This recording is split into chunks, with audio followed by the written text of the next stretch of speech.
Olá, amados, a paz do Senhor. Estamos aqui no nosso 19º dia de jejum e oração. E hoje, irmãos, eu quero falar do tema Valorize a Herança. Herança é uma coisa extraordinária. Quando pensamos ou ficamos sabendo que alguém deixou alguma herança para nós, a gente se alegra, né? Pensando que venham coisas boas. Amados, lá em Romanos 8, diz que Jesus era o único filho, o único herdeiro. E através da sua crucificação e da sua ressurreição, todos nós fomos feitos co-herdeiros com ele. E para que isso venha a se fazer verdade em nossas vidas, para que tomamos parte dessa herança, só depende da nossa fé e tomarmos posse. Temos que tomar posse e dar valorização a essa herança. Coisas que muitos não fazem. Quando eu citei que alguém deixa alguma herança, a gente se alegra, a gente percebe que algumas vezes não é bem isso. Quando fala de herança, há contendas na família, filhos não sabem lidar muito bem com a situação de uma herança quando chega para eles. Foi assim com Esaú e Jacó. Esaú não soube lidar, não valorizou a primogenitura dele.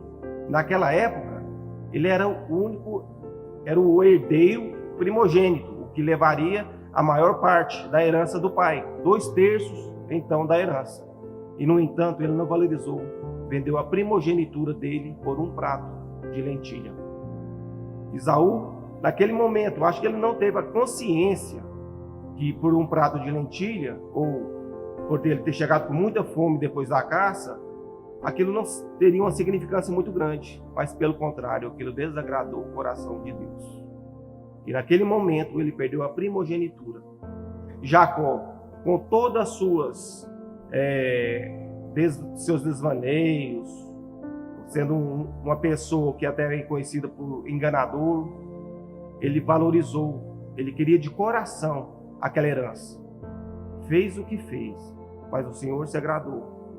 E a herança foi passada para Jacó e não para Esaú. E como diz lá no texto, em Hebreus 12, nem haja algum impuro ou profano, como foi Esaú, o qual, por ser um repasto, vendeu o seu direito de primogenitura. Pois sabeis também que, posteriormente, querendo herdar a bênção, foi rejeitado, pois não achou lugar de arrependimento, embora com lágrimas tivesse buscado. Depois ele se arrependeu, Esaú se arrependeu, tentou reverter, mas já era tarde. Não que a gente possa valorizar essa herança em nossa vida, porque o Senhor se agrada quando a gente acredita e tem fé, e a gente corre atrás para herdar, porque a herança, ela caminha junto com a recompensa. As duas trilham junto. Basta que eu e você saibamos valorizar e querer isso para as nossas vidas.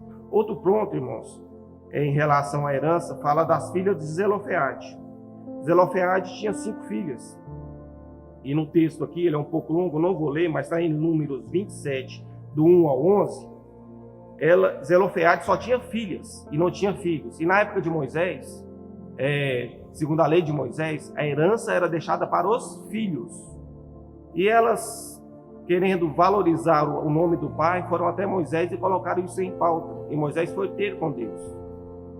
E Deus pegou e, conversando com Moisés, pegou e falou assim: é louvável isso. Então, façamos uma alteração na lei. Mudamos essa lei para que as filhas de Zelofeade possam desfrutar dessa herança. E a partir daquela data ali, as filhas passaram a ter direito à herança do pai quando não houvesse filhos. Isso está descrito no livro de Números. E o livro de Números, ele tem esse nome porque foi feito um recenseamento. E no capítulo 26 foi feito um. E logo depois foi feito um outro recenseamento. Por que isso era feito? Isso está registrado porque herança também está relacionada com o tamanho da tribo. Uma tribo mais populosa receberia um território maior. Israel possuía 12 tribos. Dentre elas, tinha a sacerdotal, que era de Davi, tinha a que sabia ler sinais, que era de Sacar, e havia uma tribo de canhotos, que era de Benjamim. Era uma tribo chamada de canhotos porque eles eram muito bons na pontaria, eles conseguiam acertar um fio de cabelo com uma funda. E, irmãos, isso aqui é interessante porque a nossa igreja, a nossa congregação, a gente tem orado por 1000 membros ativos. E alguns até não entendem, alguns até talvez não perceberam a importância dessa oração de 1000 membros ativos aqui. Como eu tenho orado por 1000 membros ativos no Jardim Novo, por 100 membros ativos no Jardim Novo Mundo. O João Marcos tem orado por 500 membros ativos no Jardim dos Buritis. Aqui está a explicação, porque a gente está orando em relação a isso, para que mais e mais pessoas caminhando e congregando com a gente nos templos. As tribos, quanto maiores elas eram, maior era a herança sobre elas. Eu não colocaria uma tribo pequena para tomar conta de uma área grande, porque ela não daria conta de cuidar de toda a área, nem de proteção, nem cultivando. Então a herança do Senhor, ela superabunda onde há maior concentração de pessoas. A herança é maior.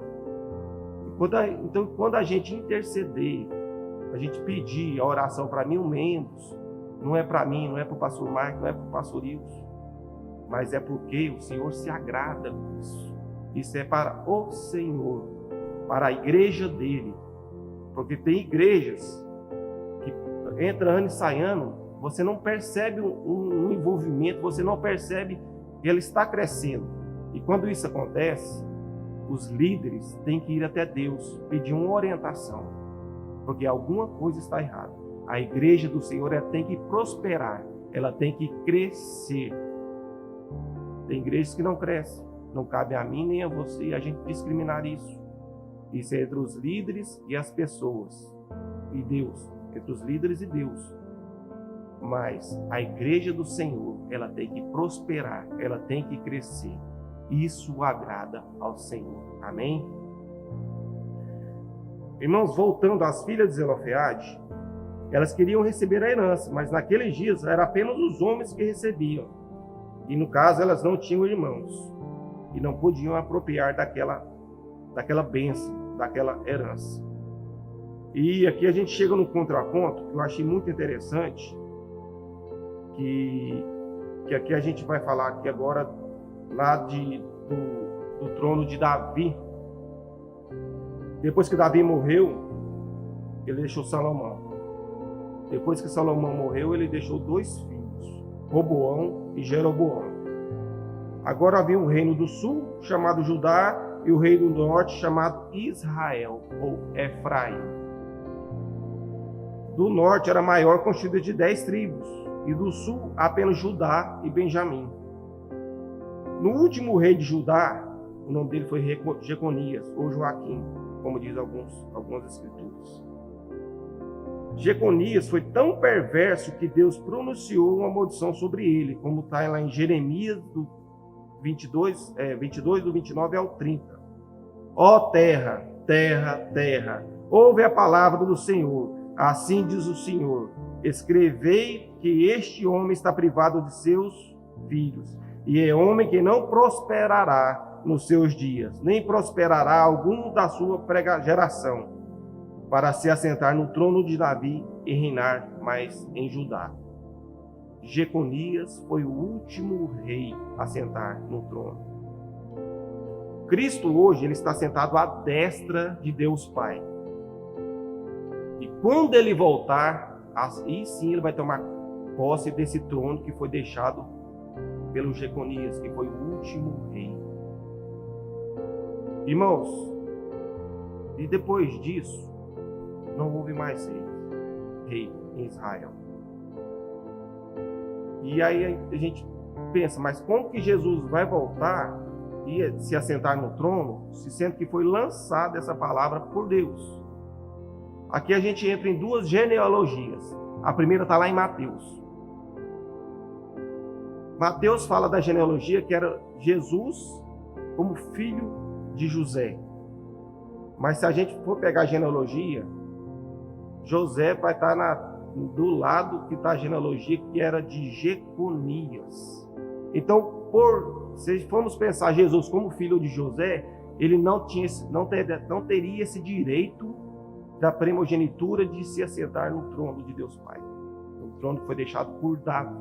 E a outra genealogia está do lado de Maria, a virgem que concebeu a Jesus Cristo. Hoje sabemos, através de estudos, que o filho ele não compartilha o mesmo sangue da mãe. O sangue da mãe ele passa ali na placenta, mas concede alimento ao filho, mas ele não é compartilhado com o sangue do filho. E aí a gente percebe que Cristo Jesus era filho gerado do Espírito Santo. A Virgem o concebeu, mas ele era filho do Espírito Santo. E a gente percebe ali também, irmãos, que através das Escrituras, que Maria está na genealogia de Davi, de outro filho de Davi, de Natã. Aí sim a gente percebe que Cristo tem o direito da primogenitura de tomar esse direito do trono que foi deixado para que ele viesse tomar posse no seu retorno. A gente olha lá para trás e percebe que através das filhas de Zelofeade, aquelas inquisição que elas colocaram diante de Moisés, que Moisés levou a Deus, e que Deus concedeu a elas, para que tomassem posse da herança, mesmo sendo filhas, agora foi concedido a Maria. Tudo nas Escrituras se voltam para Jesus, quando a gente percebe, quando a gente lê e quando a gente estuda. E graças a Deus, isso foi concedido naquela época de Moisés. E quando Cristo voltar, ele se assentará no trono por herança. Irmãos, tudo que é para Cristo, tudo que ele tem direito, eu e você temos direito. Basta que tomamos posse. Basta que saibamos valorizar essa herança deixada. Lembra que eu falei? Herança e recompensa, elas andam sempre juntas. Não é nenhum mal no coração nosso a gente querer essa herança para nós, porque ela foi nos deixada. Não é nenhum mal a gente pensar que isso nos cabe, nos é deixado por direito. Deus deixou para mim e para você, para que tomamos posse. Amém? E nesses dias que a gente tem estado em jejum e oração, a gente tem perseverado na palavra e nas Escrituras, a gente tem percebido coisas sobrenaturais sobre as nossas vidas. Que eu possa, irmãos, que você possa nesses dias tomar posse verdadeira dessa herança que nos foi deixada, para que nos alegremos e para que principalmente que o Senhor se alegre com essa atitude nossa diante dessa herança. Amém? Que o Senhor os abençoe. Tenha uma semana espetacular em Cristo Jesus. Amém.